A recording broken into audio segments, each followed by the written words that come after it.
নমস্কার বন্ধুরা, তোমাদের প্রত্যেককে জানাই স্বাগত। তোমাদের আসন্ন সমস্ত পরীক্ষার জন্য সাজেস্টিভ ক্লাস নিয়ে আমরা উপস্থিত হয়েছি। তো চলো আজকের ক্লাস শুরু করছি। দেখো, প্রথম প্রশ্ন কি রয়েছে? বাংলায় স্বাধীন নবাবী প্রতিষ্ঠা করেন কে? কে বাংলায় স্বাধীন নবাবী প্রতিষ্ঠা করেন? অ্যান্সারটি হয়ে যাবে অপশন ডি, মুর্শিদকুলি খাঁ সর্বপ্রথম বাংলায় স্বাধীন নবাবী প্রতিষ্ঠা করেছিলেন। মুর্শিদকুলি খাঁ বাংলার রাজধানী মুকসুদাবাদে প্রতিষ্ঠা করেন। মুর্শিদকুলি খাঁ বাংলায় মালজামিনী প্রথা চালু করেন। মুর্শিদকুলি খাঁ প্রতিষ্ঠিত বাংলার নবাবীর শেষ স্বাধীন নবাব ছিলেন মীর কাসিম। আলীবর্দী খানের পরে সিরাজউদ্দৌলা বাংলার নবাব হন। পলাশির যুদ্ধ সিরাজউদ্দৌলা তৎকালীন বাংলার নবাব এবং তার ফরাসি মিত্রদের সাথে এবং ইস্ট ইন্ডিয়া কোম্পানির মধ্যে 23শে জুন 1757 সালে লড়াই হয়েছিল। যুদ্ধটি ব্রিটিশ সম্প্রসারণের ফলস্বরূপ এবং ইস্ট ইন্ডিয়া কোম্পানির বিজয়ের মধ্যে দিয়ে শেষ হয়, যার ফলে তারা কলকাতার সম্পূর্ণ নিয়ন্ত্রণ অর্জন করেছিল। পলাশির যুদ্ধ 1757 সিরাজউদ্দৌলা রবার্ট ক্লাইভের অধীনে ফরাসি ও ব্রিটিশ ইস্ট ইন্ডিয়া কোম্পানির সাথে হয়েছিল। তারপর কি রয়েছে? হলদিঘাটির যুদ্ধ কত সালে হয়েছিল? 1576 খ্রিস্টাব্দে। মহারানা প্রতাপ ও মোগল সম্রাট আকবর, যার নেতৃত্বে ছিলেন মান সিং। বক্সারের যুদ্ধ কবে হয়েছিল? 1764 খ্রিস্টাব্দে। কাদের মধ্যে হয়েছিল? ব্রিটিশ ইস্ট ইন্ডিয়া কোম্পানি বনাম নবাব, আবধ এবং মুঘলদের জোট। চৌসার যুদ্ধ কত সালে হয়েছিল? 1539 খ্রিস্টাব্দে। কাদের মধ্যে হয়েছিল? শেরশাহ সুরি ও হুমায়ুন। পরবর্তী প্রশ্ন কি রয়েছে? কেচো কিসের সাহায্যে শ্বাসকার্য চালায়? কেচো কিসের সাহায্যে শ্বাসকার্য চালায়? অ্যান্সারটি হয়ে যাবে অপশন এ, দেহত্বকের সাহায্যে শ্বাসকার্য চালায়। এবার আমরা দেখে নেব বিভিন্ন প্রাণীর শ্বাসঅঙ্গের নাম। প্রথমে কি রয়েছে দেখো, স্পঞ্জ, হাইড্রা, অ্যামিবা, প্যারামিসিয়াম। এদের শ্বাসঅঙ্গের নাম কি? সংকোচী গহ্বর। কেঁচো ও জোকের শ্বাসঅঙ্গের নাম কি? দেহত্বক বা চামড়া। বাদুড়, তিমি, মানুষ, এদের শ্বাসঅঙ্গের নাম কি? ফুসফুস। ব্যাঙাচির শ্বাসঅঙ্গের নাম কি? বহিফুলকা ও অন্তঃফুলকা। পাখির শ্বাসঅঙ্গের নাম ফুসফুস। সরীসৃপ প্রাণীদের শ্বাসঅঙ্গের নাম ফুসফুস। শামুক ও ঝিনুক, এদের শ্বাসঅঙ্গের নাম কি? ফুলকা ও মেন্টাল পর্দা। মাছের শ্বাসঅঙ্গের নাম কি? ফুলকা। চিংড়ি ও রাজকাঁকড়ার শ্বাসঅঙ্গের নাম কি? ফুলকা। ফড়িং ও আরশোলার শ্বাসঅঙ্গের নাম কি? ট্রাকিয়া। মশা ও পিঁপড়ের শ্বাসঅঙ্গের নাম কি? স্পিরাকল।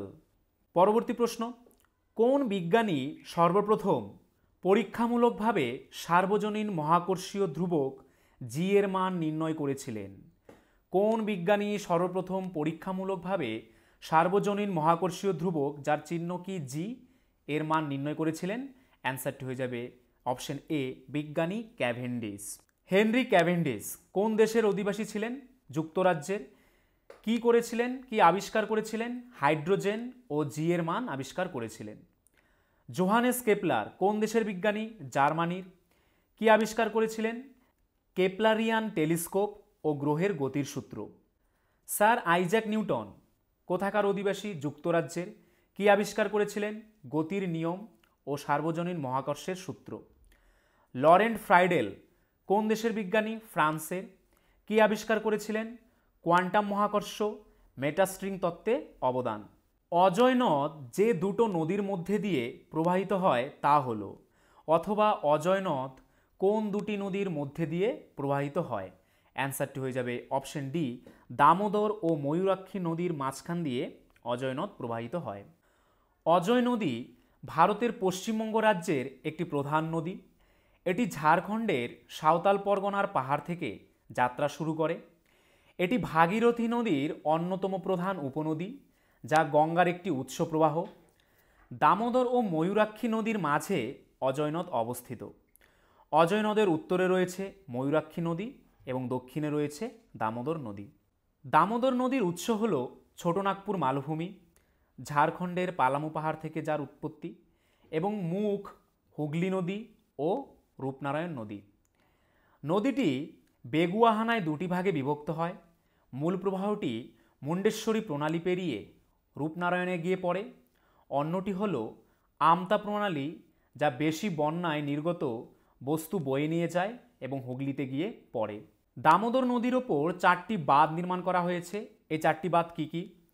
বরকর নদীতে তিলাইয়া বাঁধ, কোনার বাঁধ, মাইথন বাঁধ ও পাঞ্চেত পর্বত বাঁধ।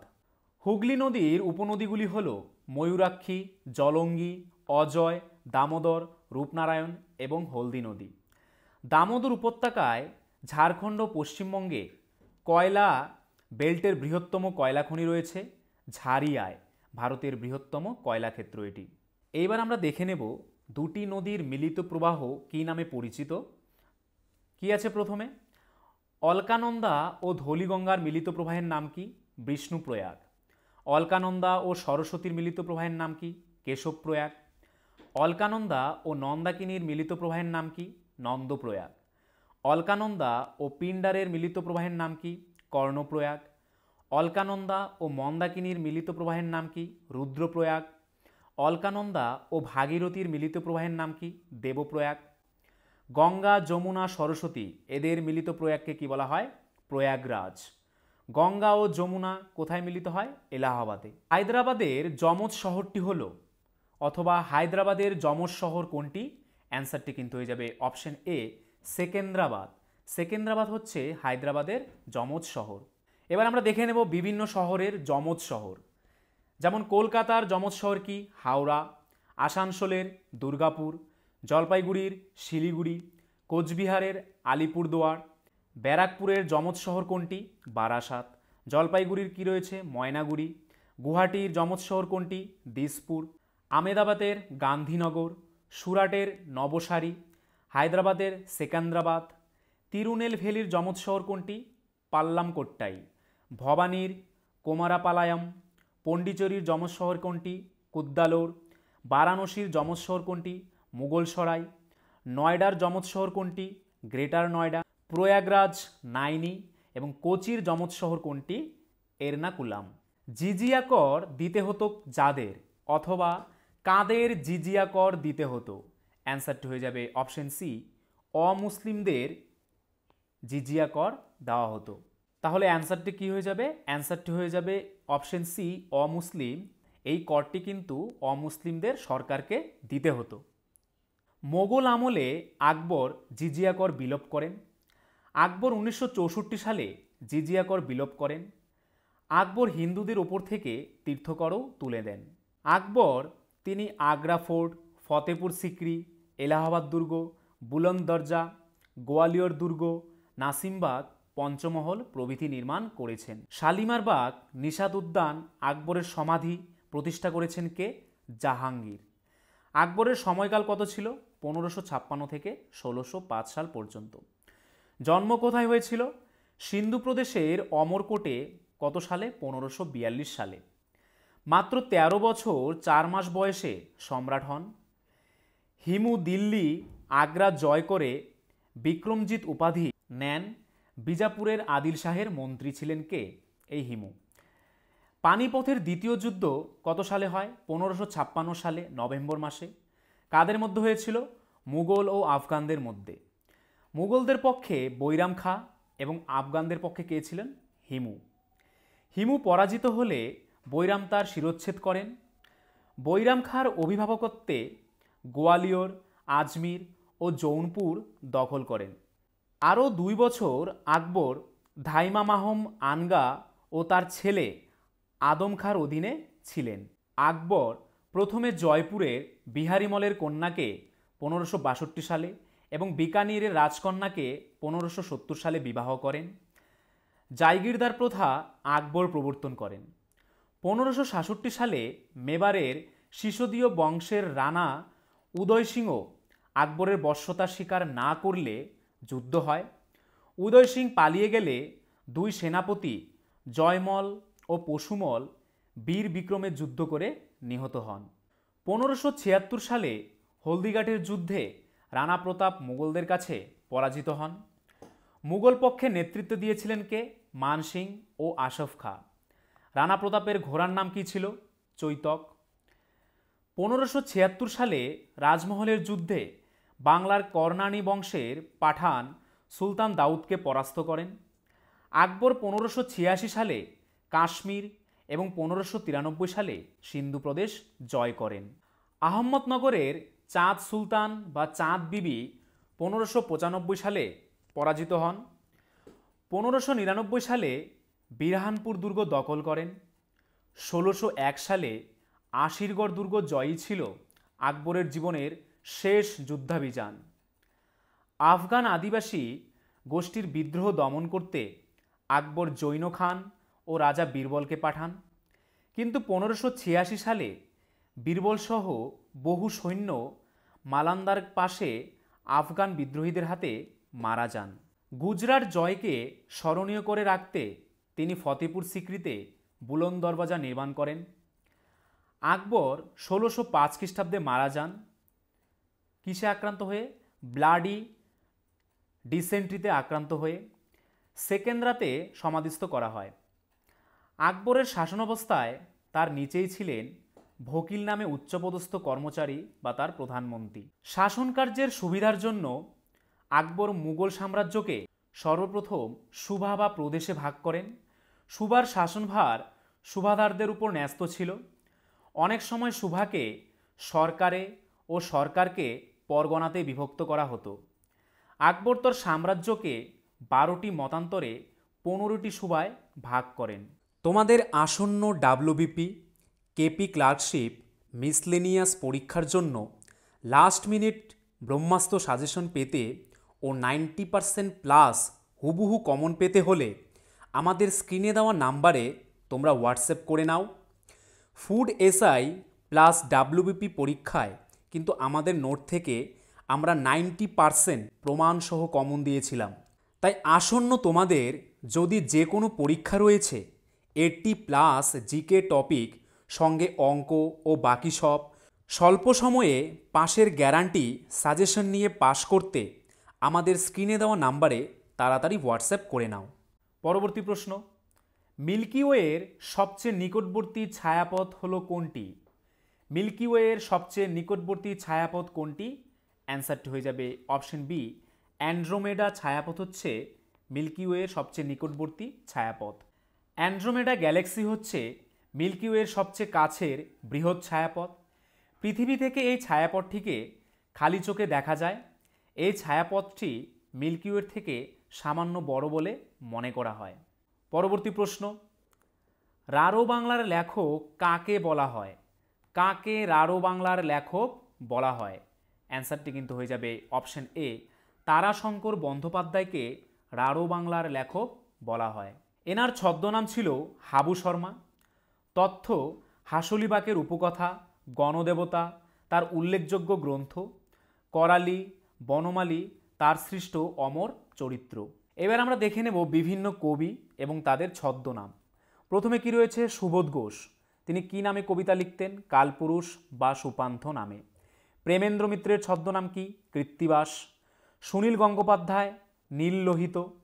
বিমল ঘোষের ছদ্মনাম কি? মৌমাছি। তারাশঙ্কর বন্দ্যোপাধ্যায় কি নামে পরিচিত? হাবু শর্মা। কালীপ্রসন্ন সিংহ কি নামে পরিচিত? হুতম পেঁচা। অখিল নিয়োগী স্বপন বুড়ো। প্রমোদ চৌধুরী কি নামে গল্প লিখতেন? বীরবল নামে। প্রভাত কিরণ বসু কি নামে পরিচিত? কাকাবাবু নামে পরিচিত। রাজশেখর বসু পরশুরাম নামে পরিচিত। নারায়ণ গঙ্গোপাধ্যায় সুনন্দ। বলাইচাঁদ মুখোপাধ্যায় ছদ্মনাম কি? বনফুল। নিহার রঞ্জন গুপ্ত ছদ্মনাম কি? বানভট্ট। দেবেশ রায় বেদুইন। বিনয় ঘোষ কালপেঁচা। চারুচন্দ্র চক্রবর্তী ইনার ছদ্মনাম কি? জরাসন্ধ। বীরেন্দ্র কৃষ্ণ ভদ্র বিরূপাক্ষ। বিনয় মুখোপাধ্যায় যাযাবর। সৈয়দ মুস্তফা আলী ছদ্মনাম কি? সত্যপীর। নিখিল সরকার শ্রীপান্থ এবং অশোক গুপ্ত কোন ছদ্মনামে লিখতেন? বিক্রমাদিত্য ছদ্মনামে লিখতেন। পরবর্তী প্রশ্ন, ভারতের বৃহত্তম তথ্য প্রযুক্তি কেন্দ্র কোনটি? ভারতের বৃহত্তম তথ্য প্রযুক্তি কেন্দ্র কোনটি? অ্যান্সার হয়ে যাবে অপশন সি, বেঙ্গালুরু হচ্ছে ভারতের বৃহত্তম তথ্য প্রযুক্তি কেন্দ্র। পরবর্তী প্রশ্ন, পেনিসিলিয়াম কোন জাতীয় অণুজীব? পেনিসিলিয়াম কোন জাতীয় অণুজীব? অ্যান্সারটি হয়ে যাবে অপশন সি, এক ধরনের উপকারী ছত্রাক। 1929 সালে স্কটিশ বিজ্ঞানী এবং নোবেল বিজয়ী আলেকজান্ডার ফ্লেমিং পেনিসিলিন আবিষ্কার করেন। পেনিসিলিন হলো একটি অ্যান্টিবায়োটিক গ্রুপ। এদেরকে সাধারণত পেনিসিলিয়াম নামক ছত্রাক, প্রধানত পেনিসিলিয়াম ক্রাইসোজেনাম ও পেনিসিলিয়াম রুবেন্স থেকে তৈরি করা হয়। বেশিরভাগ পেনিসিলিনই প্রাকৃতিক উপায়ে আহরণ করা হয়।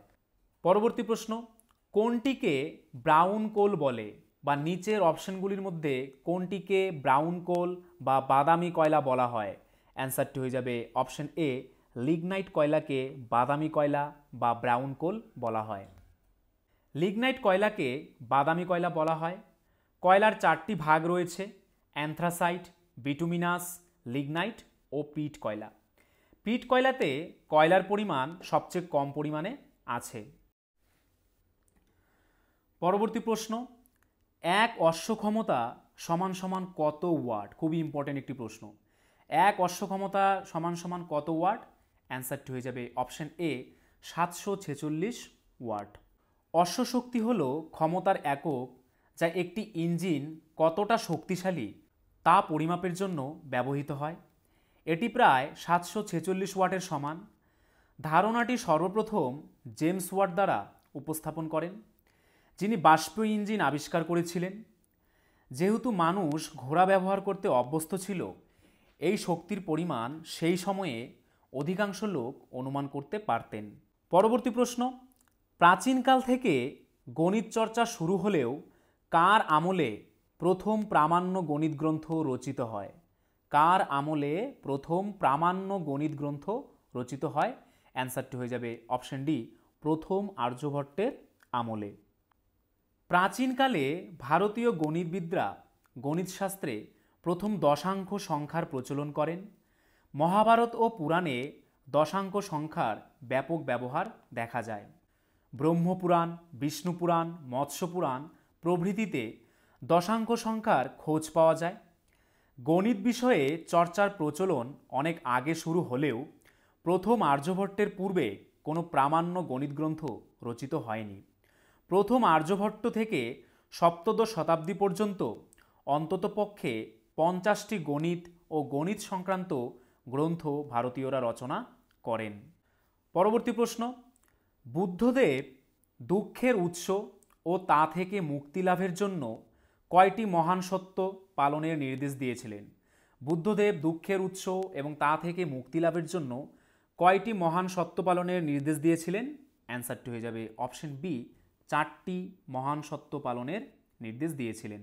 বৌদ্ধ ধর্মের মূল উদ্দেশ্য ছিল দুঃখের হাত থেকে মানুষকে মুক্ত করা। বুদ্ধদেব দুঃখের উৎস ও তা থেকে মুক্তি লাভের জন্য 4টি মহান সত্য বা 4 নোবেল ট্রুথসের নির্দেশ দিয়েছেন, যেগুলি আর্য সত্য নামে পরিচিত। এই 4টি আর্য সত্য হল: পৃথিবী দুঃখময়, মানুষের আকাঙ্ক্ষা ও কামনা বাসনা থেকেই সৃষ্টি হয় দুঃখের, আকাঙ্ক্ষা ও কামনা বাসনাকে নিবৃত্ত করতে পারলেই মুক্তিলাভ সম্ভব, মুক্তি পেতে গেলে একটি নির্দিষ্ট পথ অনুসরণ করতে হবে। পরবর্তী প্রশ্ন, সোনা কিসে দ্রবীভূত হয়? সোনা কিসের মধ্যে দ্রবীভূত হয়? অ্যান্সারটি হয়ে যাবে অপশন সি, অ্যাকোয়া রিজিয়ার মধ্যে সোনা দ্রবীভূত হয়। হাইড্রোক্লোরিক অ্যাসিড ও নাইট্রিক অ্যাসিডের মিশ্রণকে অ্যাকোয়া রিজিয়া বলা হয়। পরবর্তী প্রশ্ন, ক্রোমোজোম কি দিয়ে গঠিত হয়? ক্রোমোজোম কি দিয়ে গঠিত হয়? অ্যান্সারটি হয়ে যাবে অপশন সি, ডিএনএ ও প্রোটিন দিয়ে ক্রোমোজোম গঠিত হয়। কোষ বিভাজনকালে ক্রোমাটিন তন্তু থেকে সৃষ্ট নিউক্লিক অ্যাসিড ও প্রোটিন দিয়ে গঠিত স্বপ্রজননশীল সূত্রাকার যে বস্তু জীবের বংশগতির বৈশিষ্ট্যগুলো বংশানুক্রমে পরিবহন করে এবং প্রজাতির পরিব্যক্তি, প্রকরণ ও বিবর্তনে মুখ্য ভূমিকা পালন করে তাকেই ক্রোমোজোম বলে। অলিম্পিক পতাকার 5টি বৃত্ত কিসের প্রতীক? অলিম্পিক পতাকার মধ্যে যে 5টি বৃত্ত থাকে সেই 5টি বৃত্ত কিসের প্রতীক?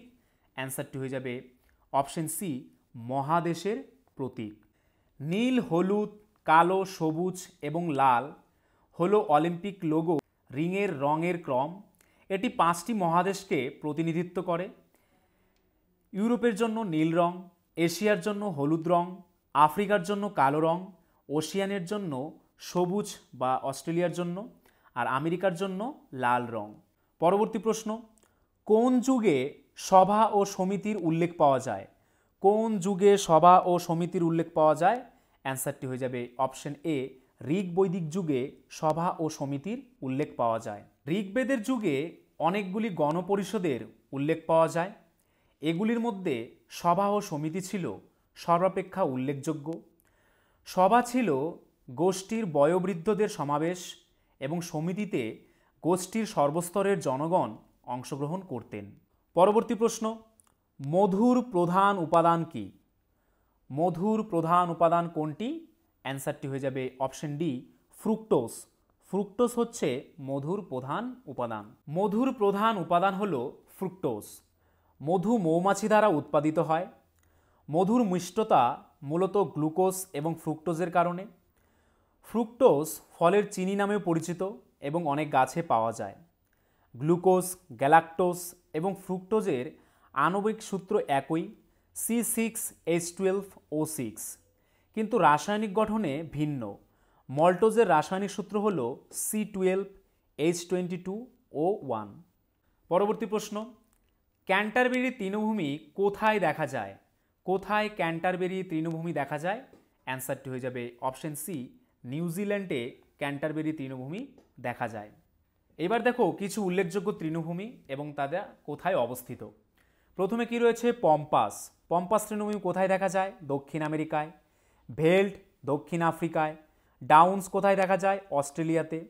স্টেপস তৃণভূমি কোথায় দেখা যায়? ভারত, পাকিস্তান, ইরাক, তুরস্ক। সাবানা কোথায় দেখা যায়? আফ্রিকার সুদানে। ক্যাম্পস তৃণভূমি কোথায় দেখা যায়? ব্রাজিলে। হাতিঘাস কোথায় দেখা যায়? আফ্রিকায়। আর প্রেইরি তৃণভূমি কোথায় দেখা যায়? উত্তর আমেরিকাতে। পরবর্তী প্রশ্ন কি রয়েছে? ভারতীয় সংবিধানের প্রস্তাবনাকে কে ভারতীয় সংবিধানের রাজনৈতিক রাশিফল বলে বর্ণনা করেছিলেন? ভারতীয় সংবিধানের প্রস্তাবনাকে কে ভারতীয় সংবিধানের রাজনৈতিক রাশিফল বলে বর্ণনা করেছিলেন? অ্যান্সারটি হয়ে যাবে অপশন বি, কানাইয়ালাল মানিকলাল মুন্সি।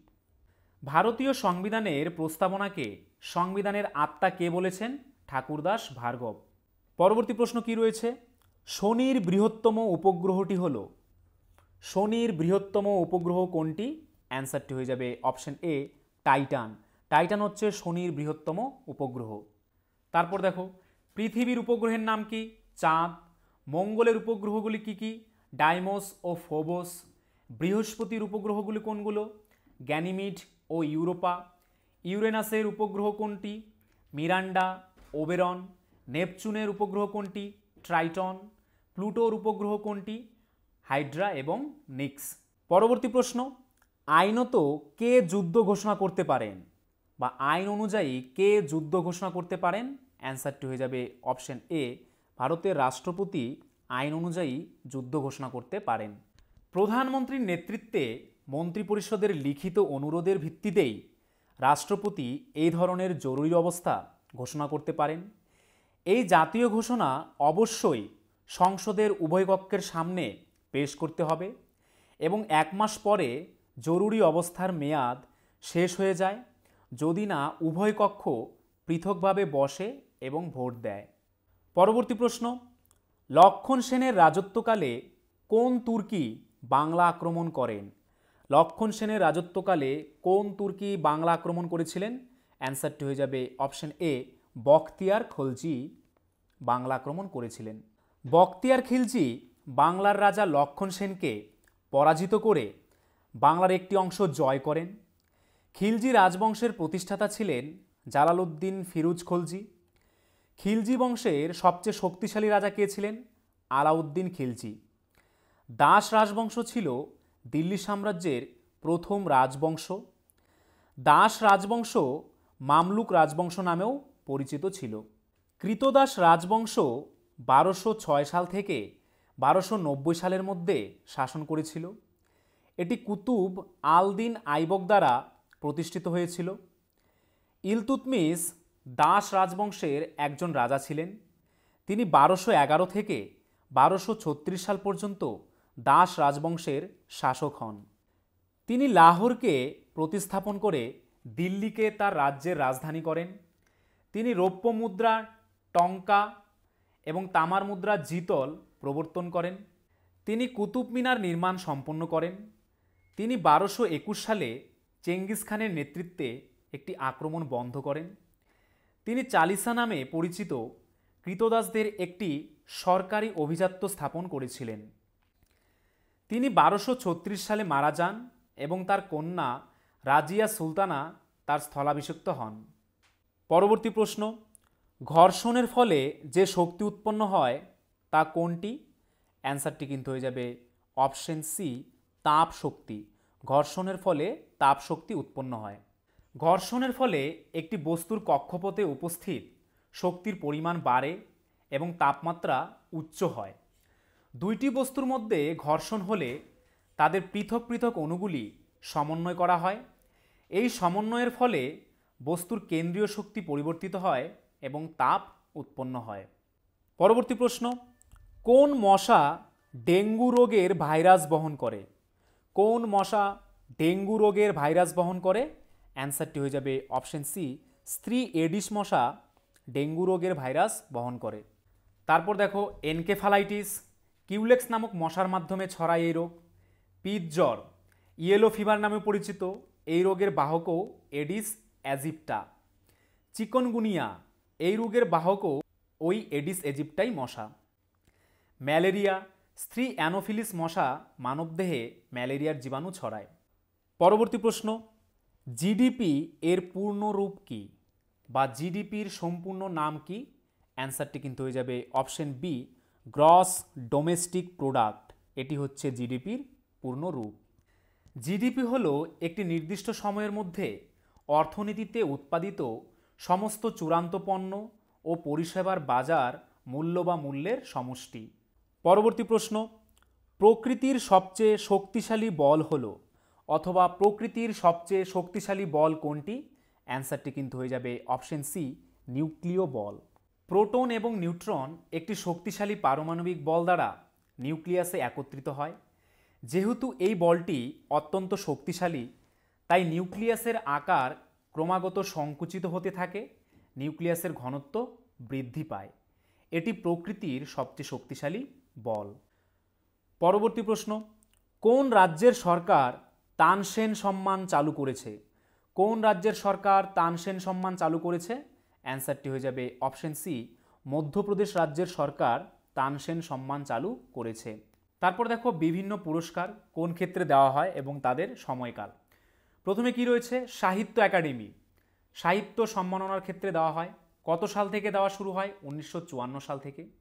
জ্ঞানপীঠ পুরস্কার, এটি ভারতের সর্বোচ্চ সাহিত্য সম্মান, 1965 সাল থেকে দেওয়া শুরু হয়। দাদা সাহেব ফালকে অ্যাওয়ার্ড চলচ্চিত্র উৎকর্ষতার ক্ষেত্রে দেওয়া হয় 1969 সাল থেকে। রাজীব গান্ধী খেলরত্ন পুরস্কার খেলায় অসামান্য পারদর্শিতার ক্ষেত্রে দেওয়া হয় 1991 থেকে 92 সালে শুরু হয়। অর্জুন পুরস্কার খেলাধুলা ও প্রশিক্ষণের ক্ষেত্রে দেওয়া হয় কত সাল থেকে? 1961 সাল থেকে। সরস্বতী সম্মান সাহিত্যের ক্ষেত্রে দেওয়া হয় কবে থেকে? 1991 সাল থেকে। ধ্যানচাঁদ পুরস্কার প্রাক্তন খেলোয়াড়দের দেওয়া হয় কত সাল থেকে দেওয়া শুরু হয়? 2002 সাল থেকে। অশোক চক্র পুরস্কার সেনাবাহিনীতে বীরত্ব ও সাহসিকতার ক্ষেত্রে দেওয়া হয় কবে থেকে দেওয়া শুরু হয়? 1952 সাল থেকে। পরবর্তী প্রশ্ন, ভারতে বৈদেশিক মুদ্রা ভাণ্ডার কার হাতে সঞ্চিত থাকে? ভারতে বৈদেশিক মুদ্রা ভাণ্ডার কার হাতে সঞ্চিত থাকে? অ্যান্সারটি হয়ে যাবে অপশন এ, আরবিআই এর হাতে সঞ্চিত থাকে। তো বন্ধুরা, এই ছিল আজকের ভিডিও। তোমরা যদি আমাদের চ্যানেলে নতুন হয়ে থাকো, আমাদের চ্যানেলটিকে অবশ্যই সাবস্ক্রাইব করে নোটিফিকেশন অল করে রাখবে। তার পাশাপাশি তোমরা যদি আমাদের পুলিশের ব্যাচে অ্যাডমিশন নিতে চাও, তাহলে আমাদের স্ক্রিনে দেওয়া নাম্বারে একবার এক্ষুনি হোয়াটসঅ্যাপ করে নাও। আর আজকের ভিডিওর যদি পিডিএফ পেতে চাও, তাহলে আমাদের টেলিগ্রাম চ্যানেলে জয়েন করে নাও, বেঙ্গলি নলেজ একাডেমি এই চ্যানেলে, যেটি এই ভিডিও ডেসক্রিপশনে দেওয়া রয়েছে। তোমাদের আসন্ন ডাব্লিউবিপি, কেপি ক্লার্কশিপ, মিসলেনিয়াস পরীক্ষার জন্য লাস্ট মিনিট ব্রহ্মাস্ত্র সাজেশন পেতে ও 90% প্লাস হুবহু কমন পেতে হলে আমাদের স্ক্রিনে দেওয়া নাম্বারে তোমরা হোয়াটসঅ্যাপ করে নাও। ফুড এসআই প্লাস ডাব্লিউবিপি পরীক্ষায় কিন্তু আমাদের নোট থেকে আমরা 90% প্রমাণসহ কমন দিয়েছিলাম। তাই আসন্ন তোমাদের যদি যে কোনো পরীক্ষা রয়েছে 80+ জিকে টপিক সঙ্গে অঙ্ক ও বাকি সব, স্বল্প সময়ে পাশের গ্যারান্টি সাজেশন নিয়ে পাশ করতে আমাদের স্ক্রিনে দেওয়া নাম্বারে তাড়াতাড়ি হোয়াটসঅ্যাপ করে নাও।